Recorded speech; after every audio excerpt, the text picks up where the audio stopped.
तो एपिसोड की शुरुआत में हमें दिखाया जाता है जहां सभी स्टूडेंट्स पुलिस वाले पर गुस्सा कर रहे होते हैं। तभी गुएंगजेन गुस्से से कहता है कि सभी लोग चुप हो जाओ, और फिर वो उठ कर जाता है और पुलिस वाले से कहता है वो इन लोगों में शामिल नहीं है, तो फिर उसे क्यों पकड़ा गया है। और वो उस पुलिस वाले से कहता है कि मुझे यहाँ से बाहर निकालो। तो फिर पुलिस वाला कहता है कि मैं कैसे भरोसा कर लूँ कि तुम इन लोगों के साथ ही नहीं हो। तो फिर गुएंगजेन कहता है कि इन लोगों से ही पूछ लो। तो फिर सभी स्टूडेंट कहते हैं कि हाँ, ये हमारे टीम का मेंबर नहीं है। तो ये सुनकर पुलिस वाला उसके हेड को बुलाता है और उनसे कहता है कि यही है इस ग्रुप का लीडर। तो वो हेड उन लोगों से कहता है कि ठीक है, इसको वहाँ से बाहर निकालो और दूसरी जेल में डाल दो। और फिर सभी पुलिस वाले गुएंगजेन को वहाँ से बाहर निकालने की कोशिश करते हैं, तो शिंगशिंग उन लोगों को रोकने लगती है। तो फिर पुलिस वाले शिंगशिंग को धक्का दे देते हैं, जिसकी वजह से गुएंगजेन को गुस्सा आता है और वो भी पुलिस वालों को धक्का दे देता है और शिंगशिंग से कहता है कि तुम यहीं पर रुको और तुम मेरी चिंता मत करो, मैं किसी भी तरह से यहाँ पर से बाहर निकल जाऊंगा और तुम्हें भी यहाँ से लेकर जाऊंगा।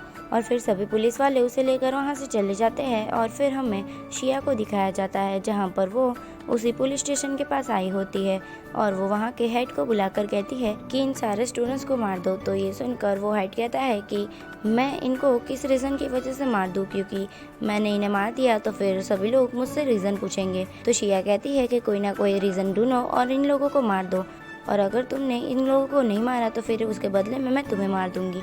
और ये बोलकर वो वहाँ से चली जाती है। और फिर हमें नेक्स्ट सीन में गुएंगजेन को दिखाया जाता है जो अपने पेट दर्द का बहाना करने लगता है और पुलिस वाले से कहता है कि उसे बाहर निकालो, उसे वॉशरूम जाना है। तो पुलिस वाला उसे मना कर देता है। तो गुएंगजेन उससे कहता है कि ठीक है, मैं तुम्हें अपनी महंगी घड़ी दूंगा, मुझे बाहर निकालो। तो फिर पुलिस वाला उसे बाहर निकालता है और वो जैसे ही लॉक खोलता है वैसे ही गुएंगजेन उस पुलिस वाले का गला पकड़ लेता है और उसे मार देता है। और फिर वो उस पुलिस वाले का कपड़े पहनकर जाता है शिंगशिंग के पास और जाकर लॉक खोलने की कोशिश करता है, पर वो लॉक किसी भी की से खुल नहीं रहा होता है। तो फिर शिंगशिंग उसे कहती है कि तुम यहाँ से चले जाओ, उसके बाद आकर हमें छुड़वा लेना। तो गुएंगजेन कहता है कि नहीं, मैं तुम्हें अपने साथ लेकर जाऊंगा। तो शिंगशिंग कहती है कि तुम्हारी एक गलती की वजह से हम सभी वापस फंस सकते हैं, इसलिए तुम अभी यहाँ से चले जाओ। तभी वो लड़का कहता है कि कोई यहाँ पर आ रहा है।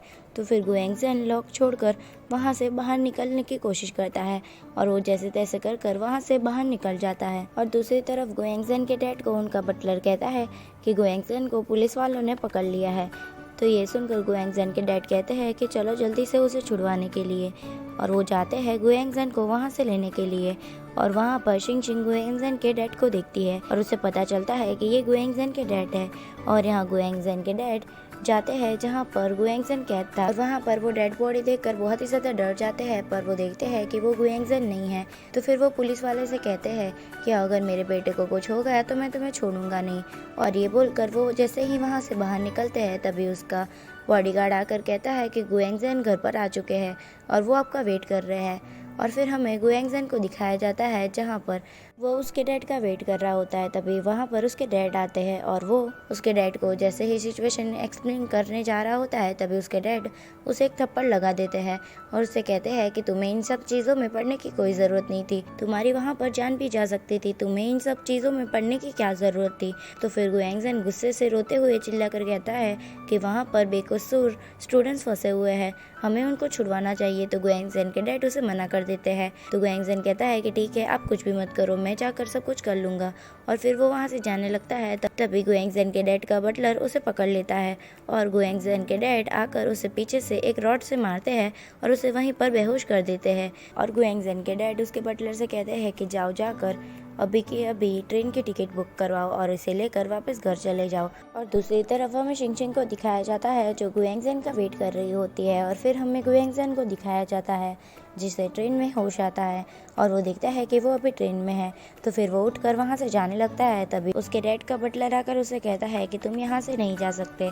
तो गुएंगजेन उसकी कोई भी बात नहीं सुनता और वहाँ से जाने लगता है। तभी वो चिल्ला कर कहता है कि तुम्हारे डैड अभी बहुत ही ज़्यादा मुसीबत में है और तुम उनकी मुसीबत और ज़्यादा मत बढ़ाओ। और ये बोलकर वो वहाँ से चला जाता है और गुएंगजेन वहाँ पर बैठ जाता है। और फिर वो शिंगशिंग के बारे में सोचने लगता है कि उसने शिंगशिंग को कहा था कि वो उसे आकर यहाँ से लेकर जाएगा। और फिर वो सोचता है कि वो यहाँ से कैसे बाहर निकले। और फिर हमें कुछ घंटों के बाद का सीन दिखाया जाता है जहाँ पर गुएंगजेन के डैड का बटलर आकर देखता है कि वहाँ पर गुएंगजेन नहीं है। और फिर हमें पुलिस स्टेशन का सीन दिखाया जाता है जहाँ पर सभी स्टूडेंट्स के साथ शिंगजिंग को भी लेकर जाया जाता है दूसरी प्लेस पर उनको मारने के लिए, और उन सबको वैन में बिठाया जाता है। और वहाँ से वो लोग जैसे ही निकलते हैं, गुएंगजेन वहाँ पर पहुँच जाता है और देखता है कि उस वैन में शिंगजिंग भी है, और फिर वो उस वैन का पीछा करने लगता है। और थोड़ी आगे जाने के बाद वहाँ पर रास्ते में बहुत सारे पत्थर होते हैं, जिसकी वजह से सभी पुलिस वाले वैन से नीचे उतरते हैं। वैसे ही शिंगजिंग अपने हाथ खोल देती है और बाकी सारे स्टूडेंट्स के भी हाथ खोल देती है। और दूसरी तरफ हेड को शक होता है, इसलिए वो अपनी कार से उतरकर शिंगजिंग की वैन के पास जाता है और पीछे का डोर खोलता है। पर तब तक सभी लोग अपनी पोजीशन पर जैसे थे वैसे बैठ गए होते। तभी हेड को सभी पुलिस वाले कहते हैं कि वहाँ से पत्थर हटा दिए गए हैं, तो जाकर अपनी कार में बैठ जाए। फिर हेड वहाँ से जैसे ही जा रहा होता है तभी वैन को शुरू किया जाता है और एक स्टूडेंट का हाथ पीछे से निकलकर आगे आ जाता है, जिसकी वजह से हेड को पता चल जाता है कि इन लोगों के हाथ इन लोगों ने खोल दिए हैं। और वो जैसे ही अपनी गन बाहर निकालता है वैसे ही सभी लोग उसके ऊपर कूद जाते हैं, जिसकी वजह से हेड के हाथ में से उसकी गन गिर जाती है और शिंगजिंग के हाथ में उसकी गन लग जाती है और वो उन लोगों के ऊपर फायर करने लगती है। और यहाँ उन लोगों के बीच में फाइट शुरू हो जाती है, जहाँ एक एक कर सभी पुलिस वालों के साथ सभी स्टूडेंट्स की भी मौत हो रही होती है और एक एक कर सभी स्टूडेंट्स मर जाते हैं और आखिरी में रहती है सिर्फ शिंगजिंग। और शिंगजिंग अपनी आंखों के सामने सभी स्टूडेंट्स को मरता देखकर बहुत ही ज़्यादा सैड हो जाती है और उसे बहुत ही ज़्यादा सदमा लग जाता है। और दूसरी तरफ हेड अपने बचे हुए पुलिस वालों को लेकर आगे बढ़ रहा होता है और वो शिंगजिंग की तरफ आगे आ रहा होता है। तभी वहाँ पर पीछे से गुएंगजेन की एंट्री होती है और वो एक एक कर सभी लोगों को मार देता है। और फिर वो जाता है शिंगजिंग के पास, जहाँ पर शिंगजिंग बहुत ही ज़्यादा सैड बैठी हुई होती है और वो अपने होशो हवास में नहीं होती। तो फिर गुएंगजेन उसे काम करने की कोशिश करता है और शिंगजिंग वहाँ पर बेहोश हो जाती है और फिर गुएंगजेन उसे उठाकर अपने घर लेकर जाता है। यहाँ पर गुएंगजेन के डैड उससे कहते हैं कि ये लड़की कौन है और इसे तुम कहाँ से लेकर आए हो।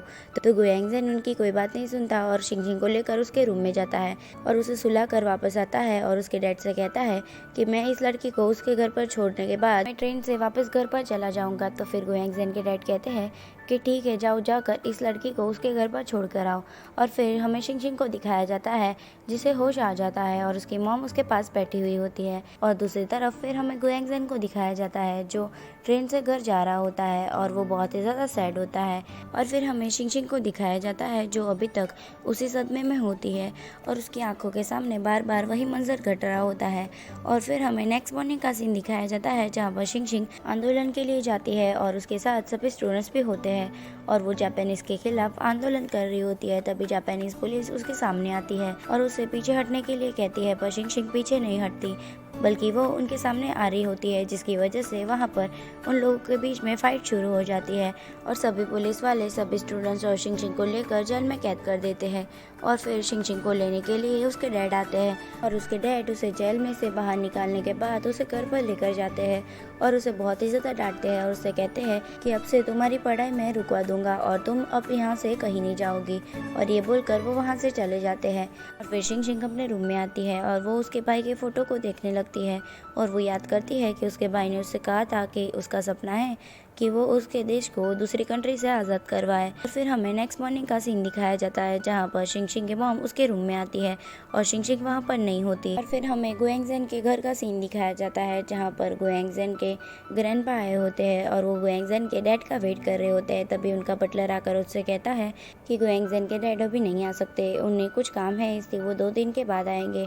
तो ये सुनकर ग्रैंडपा बहुत ही ज़्यादा गुस्सा हो जाते हैं और वो उठकर जाकर गुएंगजेन के बाजू में बैठ जाते हैं और कहते हैं कि हमें वो 3 लैंड खरीदने हैं। तो गुएंगजेन के डैड का बटलर कहता है कि उस लैंड पर बहुत लोगों की नज़र है और उस लैंड पर तो जापानीज़ की भी नज़र है, अगर वो लैंड हमने खरीदे तो फिर हम पर भी मुसीबत आ सकती है। और गुएंगजेन ये सारी बातें सुन रहा होता है और इसी के साथ हमारा ये एपिसोड यहीं पर एंड होता है। तो thanks for watching, stay healthy and bye bye.